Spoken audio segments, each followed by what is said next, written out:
Tay, lulugso na yung baba ng bahay mo. Hindi Ha? ho. Hindi ho.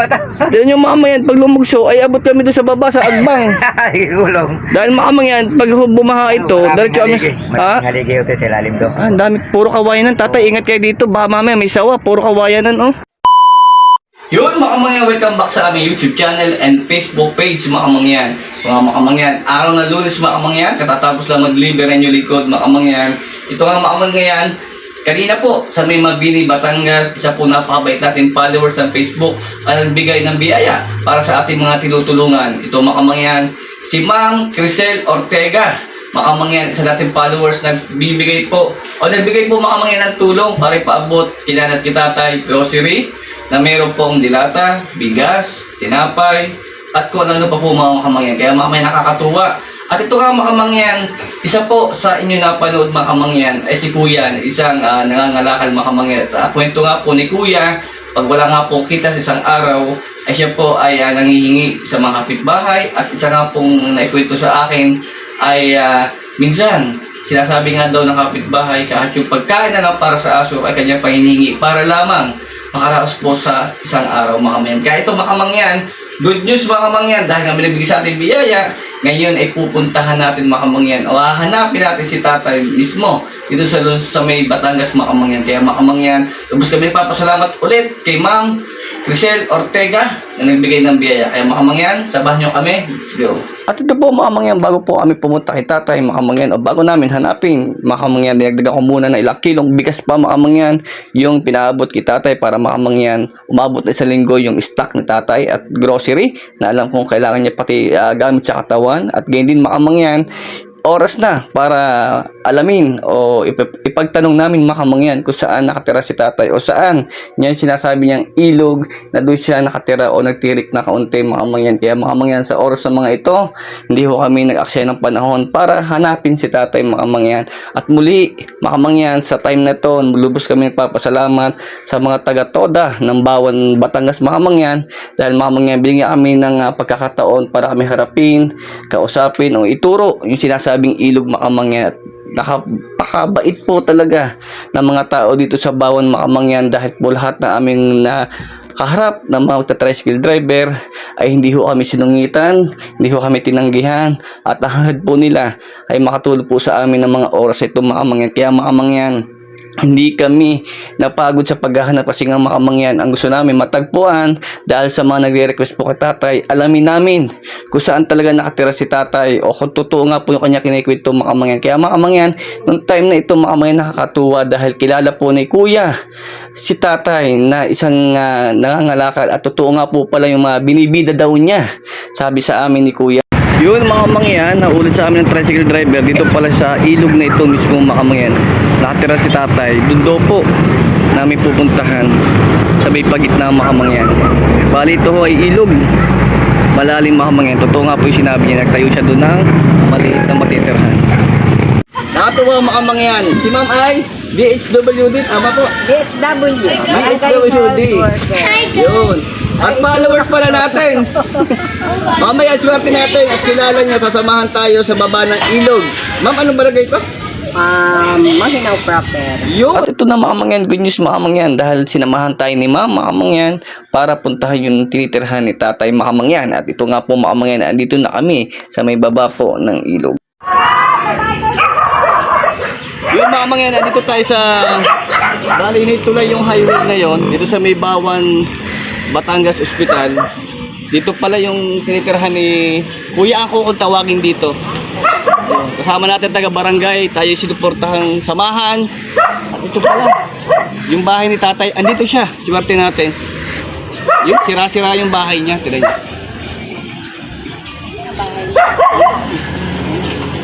Ayun mga kamangyan, andito na. Tingnan natin kung kilala tayo ni tatay. Ito pala mga kamangyan, bago natin interview si tatay, ito pala yung ilog. Lumalaki pala ho dito ang tubig. Ayun!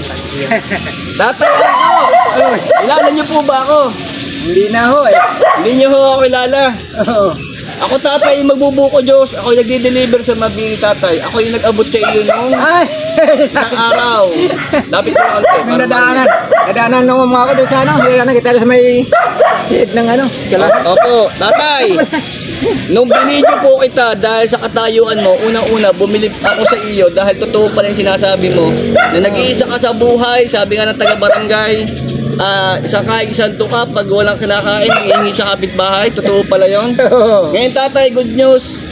Pinasyalan ka namin, gusto rin namin marating, totoo nga, ilalim siya ng ilog. Ay, yun yung bahay yung bubulaan. Tingnan naman sa tatay, naghapulan na kayo. Anong halian pa?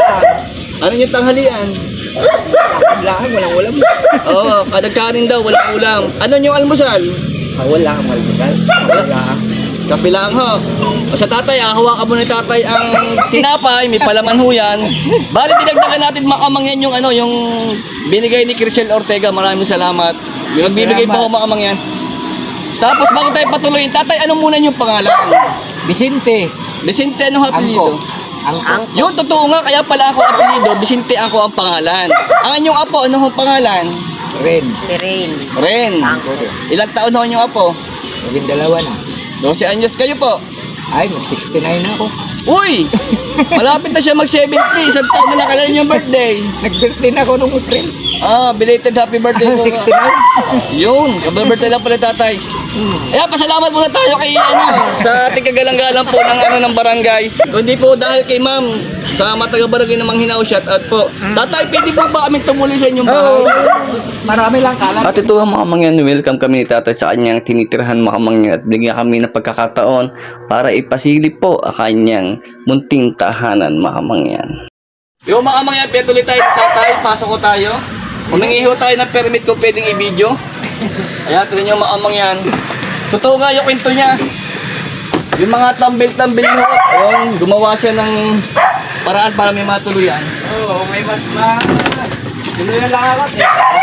Pag-umupa na walang pang-upa. Wala maupa si tatay. Tignan nyo, ang mga duyan. At ito nga makamangyan sa aming pag-akit po. Sa taas ng tinitirhan ni tatay. Ito na po mismo makamangyan yung kanyang tinutuluyan o hinigaan makamangyan. Meron siya dyan maliit sa gilid. Bali makamangyan ito ay pagbinaha. Delikado makamangyan dahil ho kami ay nasa taas. Tapos makamangyan pag naulan nga, medyo malakas makamangyan ay talagang kundi daw maglagay si tatay na kung ano sa ako sa taas pa rin dahil butas-butas makamangyan. At ito nga makamangyan sa aking pangangusta, inabot ko yung pinapaabot na ating followers. At ito nga po yung aming pintuhan ni tatay. Kanina, nagkalakal ka? Nangalakal ko kanina, karating ko lang ng mga alas 4. Mga alas 3 na. Magkano ang iyong tinubo sa iyong kalakal? 100 piso. Ano ginawa mo doon sa Bilhin ko 1 kilong bigas. Tapos ano ulam niyo? Ay, wala nga ulam. Makbo yung bata doon, nanghingi ng ulam, hindi na pa bumalik eh. Yun, bumili rin tayo mga sardinas, iba't ibang klase ng sardinas. Gamit tinapay, gamit sa pangatawan, mga grocery. Hindi na kita kilala to, hindi pala ikaw pala nagbubukuro. Kasi na nakita nga pala ako ni tatay, naka-face, bonnet. Hindi ko Kasi sobrang init. mukhaan. Ilang taon na tatay tumitira dito? Naku, to yung mga tagal na, mga 24 years na. 2012 pa ako din eh. 24 years. Sabi ang taga-barangay, 24 years. Ano, nasikan natin, nasikan natin. Tay, paano pag nakulan, hindi ka ba dito? Ay, hindi naman nabasa ko to, may tolda akong pang-dingding. Maglakad ng hangin. Lalagyan na ng tulda pag lumakas. Oo. Tumamayang balan dito kami sa taas. Tapos ito yung... Tinaasan ko lang nga rin yung bahay gawa ng baha. Opo. Nakabot ng baha. Tatay, hindi ba delikado yung mga kawayan sa taas? May taas siya, tapos may mga kawayan. Wala, Hindi may, po. may ano yan, may saminto yan sa taas, di mabuho yan. Paano tayo ang tubig niyo dito? May tubig kayo kuryente. Give ka din eh. Kabila. Libre ho o nakakahingi? Hindi, may bayad ho. Nagbabayad ako yan, buwan-buwan. Magkano tayo ang binabayaran mo? Minsan 300. Minsan pag hindi kong tawad ka nila, 150 binibigay. Bukod ho ang ilaw. Sirid yan, nagkati kami sa ilaw. Buti na lang may nakatap kayo na ng ilaw Mahirap kung walang ilaw dito, mapasok ang ahas. Sa kay naku, delikado nga pala ho dito dahil ho gubatan. Maaari ho dito may mga sawa May sawa nga din sa kuhaya noon yung wala pa kaming ilaw. Napasok dito sa taas ang ahas. Yung mga mangyayong kanilang tulog. Sa kayo na natulog, tatay, doon sa may, yun?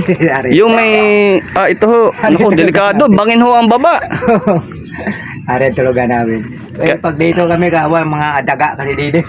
Gugulog. Sabi nga ako ni tatay, wala nga may upa. Ay, natagas pala yung tubig na ano, galing kawayan, no? Yan, sa to. Paano tayo pag malakas tapos bagyuan, di ba sakay dito? Hindi naman. Ilang bagyo ng dekada dumaan, eh, di naman na kami na ano. Awa ng Diyos, ano? Ay, naku, huwag naman sana babagsak ang makawain ho galing taas. Tuyo, ay, ang dami. May saminto sa taas yan, sinaminto nila. Walang ano ng tagasan tubig. Are, saka ilang ano nila, babo nila yagay niya. Tapos tayo na yung CR. O, siyar ko din eh. May CR din naman si tatay pala. Oh, para malulugso tatay ang iyong ano ah. Ay, hindi. Hindi naman no. Tapos may lutuan din naman pala si tatay. Maraming tao na dumaan ito. Iba na bagsak. Tay, ang dami tatanong sa iyo. Kung taga saan ka daw. Parang gusto kang tulungan din. Eh sabi ko, di pa pasyalan ko, mahirap na makita hanapin sa highway. Hindi kita makita. Galing ako junk shop kanina. Hindi, sabi ko sa iyo, sa ilog ng Bawandok. Tay, pag wala kang kalakal, saan ka nga napunta? Eh, hindi, naggagamas ako. Kaya hindi ko nagamas ngayon. Masakit ang mata sa init. Magkano ang upa sa gamas? 300 isang araw, maghapon ka na. Oh, yun ang pinagkakaabalahan mo ngayon pag walang kalakal. Kalakal, eh, nagpunta ko doon sa suki ka nagpapalinis ng bahay, gayon. Nasaan na yung apo? Nandoon sa lansangan, no? Nasa lansangan. Ito nyo, oh. Kalalabas lang. Tumamang yan, kaya ako binidyo para makita rin nyo na kwento ng anong tatay. Ayun, Kita mo yung bawat. Walang bubong yan, puro tolda. Oo, puro ano nga. Puro tolda akong bubong. Ayan, tay, may mauulam ka na diyan. Salamat, Totoy. Maraming salamat. Tuwing hapon nandito kayo. Eh, ako lamang mag-isa din eh. Ang apo ko na sa labasan eh. Butit pinakakalaroan yung apo. Nandiyan, mga kanyang pinsan-pinsan diyan. Pagkape, tay, magkape ka, oh. May dala kami tinapay pa naman. Kakain ko lang, Totoy, sa pananghalian. Hindi kayo magkakape. Bukas na umaga. Ori tatay, ano mo na rin yung ano, mga grocery mo. Sa linggo yan, mga tinapay ng mga bata. Gamit sa katawan. Tapos yan, may mga sabon pa ho, tay. Salamat po kay Marie Chris Ortega ulit. Ay, salamat, Totoy. Ano mo tay, sabi ko nga sa iyo. Wala kayong pambili. Wala mo pambili. Ganun lang tayo ang buhay tayo. Ako'y humanga sa iyo at lumalaban ka nga. Talagang ang hirap naman kung tayo kung ayaw ko yung kuhaan, magpahit hinga-hinga dahil wala na matang lulutuin. Ikubita ako kanina. Ilan taon na? 70? 69. 69. Magsi 70. Kabe-birthday ko lang nung April 10. 70 sabi lang taon. 70 na, isang taon ba lang ulit. Lagi pasasalamat ho natin at tagpuan din. At dahil mababait ho ang mga taga rito, lalo na ho ang isa sa nagtatrabaho po sa barangay. Ayan, dahil ho kayo mabait, inyong i-shout out ang inyong mga kasama sa barangay. Shout out sa mga kabarangay namin tsaka sa aming pamunuan ng barangay, sa aming mga pangulo, sa aming mga sangguniang kabataan at sangguniang barangay. At nakakatuwa ho pag may mga ayuda ho ang mga bahay-bahay ho dito kasama si tatay ano ho. Sinasabi sa dyan dahil sila naman ay lahat ng sakop ko dito nasa amin naman ang mga profiling nila. Opo.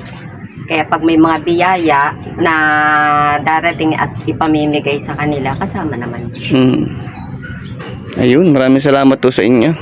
At natunto natin. Sige. Ganon. Ito tatay, dito ka nagluluto. Tatay, lulugso na yung baba ng bahay mo. Hindi ho. Tignan nyo mamaya pag lumugso, ay abot kami doon sa baba sa agbang. Gulong. Dahil mamaya pag bumaha ito, diretso kami. Haligi ito sa lalim to. Ang dami, puro kawayanan. Tatay, ingat kayo dito. Baka mamaya may sawa, puro kawayanan, oh. Kaya may ilaw na ko, wala nang sawa. Saka tatay, naman panggatong dito sa, nasa baba. Yan, mga bato. Ayun, oh, butas-butas mga kamang yan, oh. Delikado, oh. Ayun. Delikado. Pag di sanay ngayon, pag ganon-ganon pa lang. Oo, tatay, delikado. Yung apo nyo, pag ingatan nyo, baka mga malugso na, ha. Sanay na nga po, takbo-takbo pa. Dahil mamaya ho ay magkamali ng hakbang, ay shoot to sa baba, ano. Oo. Ay mababa naman, ay mamataas. Tapos tayo mga gamit mo sa ano, ay, mga gamit niya, tambak na ko na, ano. Wala kang mga pinggan, kutsara. Ari, tutoy. Meron naman, ilang piraso. Yan lang, nang akong pangganan. Kasi di siya nahiga. Istaka ng ulam, wala namang maulam. Ano tayo yan? Patingin ako tayo. Ano yan? Istaka ng ulam, Tayo ano yung patingin ako niya? Ano yan? kanin na rin kinain ko kanina dahil lumating kayo, di naman natapos pagkain. Sige. Sagaling ang ulam niyo. Ayan ay, imbutido yan, bigay namin doon sa bigay sa akin doon sa labas. Binigyan kayo. Bigyan akong ulam, sabi ko, bigas lang mo bibili natin 100. Kamahal ang bigas na 60 ang kilo. Bili ko 1 kilo para bukas. Ayun nga naman ulit. Isang saing lang kami, Yutoy. Isang saing sa maghapon. pananghalian, alas 4 na, mga 5. Tapos bukas umaga naman. Tayo yung apo mo napasok. Oo, napasok sa Manghinaw. Ano pong ano na? Grade 4 na. Iinatid niyo. Hindi, nalapit lamang na eskulahan. Siya lang napunta. Yan na lang, oo. Minsan nga, walang baon. Sabi, Ang mga gamit, okay naman ho. Oo. Ano. bigay lang din ng mga damit sa ayan, kapit bahay yan. Opo. Bigay lang. Okay. Sabi ko, manghingi ka lang, wala eh. Tapos, anong tayong taas na yun? Ba't may taas? Gidagay na yung taas kasi mayroon ditong pagkatira, wala, pinalis na. Oo. Pinalis ng barangay, walang magulo. Dito tumira. At bago kami makamangyan umalis, ay ito na po inabot namin kay tatay yung pinapaabot, ang makamangyan na tinapay, mga dilata, at saka po bigas na napakahalaga po sa kanya makamangyan. Muli namin pinabukas ang eco bag para makamangyan madama niya na hindi na siya mamumroblema sa ilang araw pa niyang pagkain o na kanyang apo. Ang kanya pong apo ay hindi namin natagpuan dito sa tinitirhan at nasa labas daw po na ipaglaro makamangyan. Bagamat kahit di po namin natagpuan, natanong naman natin si tatay sa kanyang mga buhay ay talaga naman po siyang isang kahig, isang tuka makamangyan at nakakatuwa naman po talaga na ating natagpuan ng araw na ito. Tuwan-tuwa po siya sa mga simple namin dinala na alam niyo makakaraos. Sabi nga po niya sa taas ng bigas ng presyo, sa mahal ng bilihin, ayan makamangyan, at alam po namin ito ay makakatulong sa kanya na sa loob na 1 linggo makamangyan. Kaya makamangyan, lubos din ho ako nagpapasalamat sa inyo sa aming paggagawa ng video, sa konti naming inaabot at sa ating mga followers katulad ni Ma'am Crisel Ortega na talaga naman pong pagkatapos pong i-upload ko ang video ni tatay sa pangalakal ay siya po ay nag-chat agad sa akin at ang sabi niya sa akin ay papaano may paabot ang tulong makamangyan. Kaya makamangyan, malaking tuwa namin makamangyan at na tatagpuan natin si tatay makamangyan at sa mga blessing na dumating at makamangyan at isa pa sa ating hinahangad kay tatay ay matulungan pa para makaraos at para hindi problemahin yung kanyang bigat na dinadaan makamangyan. Kaya makamangyan sa tuwa ni tatay sa araw na ito, muli nating napasyalan at kababirthday lang pala niya nito nagdaang Abril. Malaking tuwa at may pumasyal daw naman sa kanya makamangyan. Kaya makamangyan, bago ko kami umalis ay lubos kami nagpapasalamat sa inyo at ganyan din po sa pamilya ni tatay kung inyo napapanood na kanyang mga anak. Ayan, kung napapanood nyo yung ama, sana inyong gabayan at inyong mahalin pa ang inyong tatay. Dahil natagpuan kita, bahala ka niya pabili ng almusal mo bukas. Oo, ang bili ng kape. Pero may mga kape, may mga kape ka na dito, may mga Milo dyan. Oo, ha. Biskuit para sa bata. Ayaw mga mangyan. Babalik pa ho kami dito, hindi ho pwedeng hindi. Ayan, tingnan natin yung katayuan ni tatay. Ha, maraming salamat tatay. Sige ho, salamat. Maraming salamat rin ngayon din ibinigay mo sa akin na malaking bagay na rin. Thanks God mga mangyan. Bago matapos ang araw ng Lunes mga mangyan, muli nating nakasama si tatay at tatagpuan na natin mga mangyan kung saan siya nakatirang mga mangyan. Lubos po kami nagpapasalamat. Unang-una pa rin sa ating Panginoon Diyos at siyempre sa ating mga followers ng Kamangyan at ganyan din mga mangyan sa mga tumulong sa araw na ito at sa mga taga-barangay po sa lugar na ito mga mangyan. At sa mga taga-toda po, maraming salamat. Yung mga mangyan at muli tating nabigyan ng saya, ligaya si tatay. Yung mga mangyan, hanggang dito muna po aming video. Mga mangyan, maraming salamat po sa inyo pagsubaybay. Pa-like and share naman po pakamangyan para po matulungan pa natin si tatay. Maraming salamat po sa inyo. Ingat po palagi and God bless. Bye-bye.